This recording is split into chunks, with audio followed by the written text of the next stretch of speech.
BackstageAxxess.com. We're here with a great Canadian band. Hopefully this band is going to break it big soon because these guys are really hard working, touring their asses off to play for you guys. We're here with the Trews. How you guys doing, man? What's happening? Good to see you. Good to see you guys. These guys are in Lewiston doing a show here tonight, Wednesday at the Gorge, and these guys just drove all night. They, you know, going to put on a great show. You know, it's raining because these guys are warriors. You guys just came out with a new CD, No Time for Later, which is an amazing CD. You guys got to pick it up. How's the tour going so far? It's going well. Yeah, we came out here in America in April, and it's been a pretty steady, you know, collection of dates. Unfortunately, they're not quite so linear. We've been from you know, San Francisco through to Colorado to the East Coast and back to the Midwest, back to the East Coast. We're going back to the Midwest. So basically, we're just taking what we can get and trying to turn this snowball into an avalanche. You know. Right. How's it going for you? It's good. You know, it's a little bit tiring. We've been on the road a lot, but you know, we choose to do it. So it's just it's a great job. It's got some tough parts, which is just the lack of sleep and the long times out on the road, you know. So, but other than that, I think everything's all right. Well, with the new CD, comparing it to your last work, how does it compare to Den of Thieves? How was the writing process for this one? I think maybe we were more conscious of the writing process going into this one. The last two was sort of fumbling around looking for the light switch in a dark room. Where I think we were a little more aware of what we were going for this time around.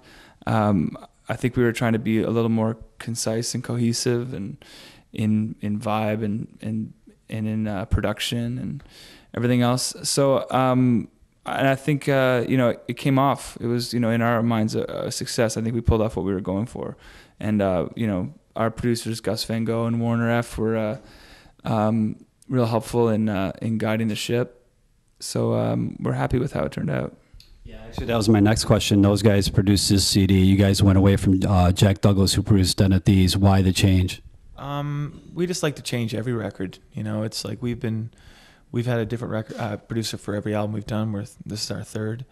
We just kind of just don't ever want to get married to one way of doing things because we've spent so much time together playing that we always sort of fall into our same comfort zones all the time. And I find that when you bring in a fifth member or a sixth member, which is like the producer, you know, it can really shake things up and open our eyes to new ways of making the Trews sound, you know. And that's I think that a band, if you're gonna stick around, you kind of have to evolve, you know, every couple of months or every year at least, you know, where you're changing things up. It's like everything's kind of a snapshot of where you are at the time. And you know, I mean, some people think that you should just, if you get a success with one type of sound, just keep repeating that. But I don't really buy that. I think we should, you know, for our band, it's always better to keep changing, keep growing, keep evolving, keep trying new things, and hope that your fans will stick around for the ride. You know, we're not like, I mean, as much as I love AC/DC, where they have the one thing all the time, and I love that. I don't think the Trews are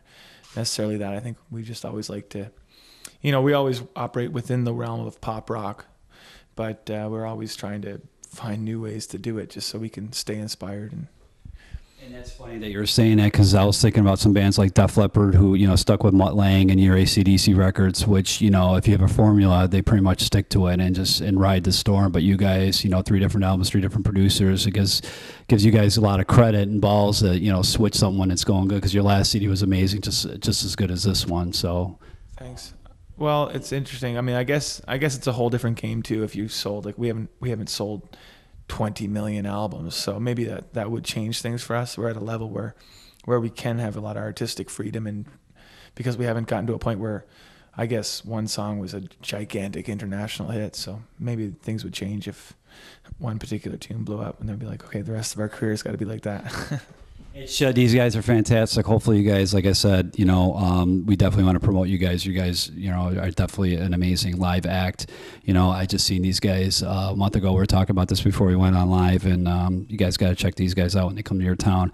But on to the next question. You guys obviously won the Rock Search for Hits FM back in 2002, and that guy pretty much set you guys on your way. How do you guys feel the band is progressing? I know you guys, you know, talked about the producer, but as a band, how do you guys feel that you progressed? Oh, leaps and bounds, you know, like we were just really wet behind the ears and really green back in those days. And I think the fact that we won that was great, you know, and I think that when opportunities like that present themselves and doors get open, you just got to dive through and hope for the best, you know, because we hit the road, we hit the ground running, and I think when you work as hard as we do, you get better and better, you know, and that's sort of, so I wouldn't even consider myself the same musician, let alone, you know, the same person, let alone the same musician. So yeah, hopefully completely different than then, you know. Earlier this year, you guys decided to add another member to the band, Jeff Heisel, for the keyboards. How did that come about after you guys have been playing, you know, together as a four-piece unit for a while?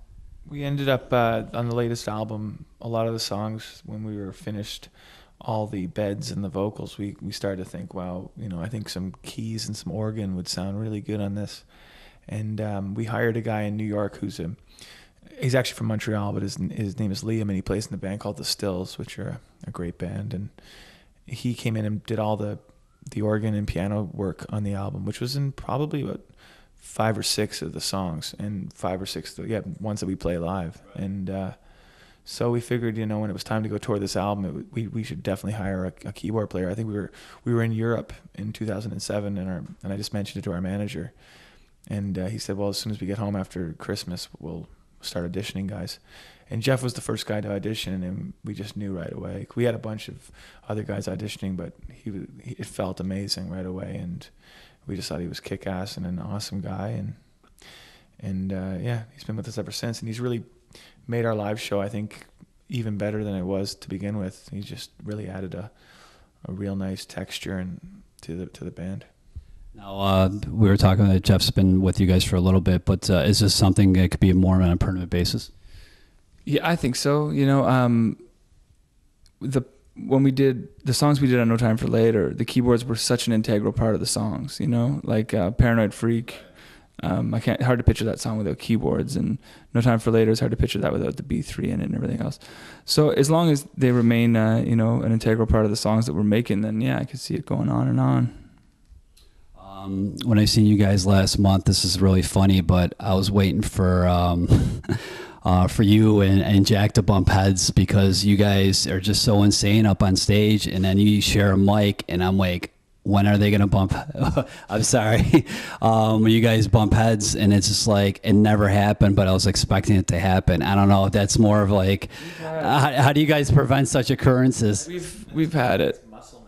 Yeah, but we've had, well, the main thing is, because I'm, you know, really rambunctious on stage, is when I go to run towards the middle of the stage and Jack's standing on my cable and I come flying back or trip up, or we've had you know, it's like being in the middle of a whirling dervish, you know, up there on stage sometimes. So a lot of things, especially with me, go wrong. I slip and slide and bang my head, and Jack and I've certainly cracked skulls a few times, and so, but you know, the adrenaline carries you through the pain, and then you feel shitty in the morning, you know, and take some Advil. So have you guys bumped, has it occurred yet, or is it? Oh yeah, it's occurred for sure. Yeah.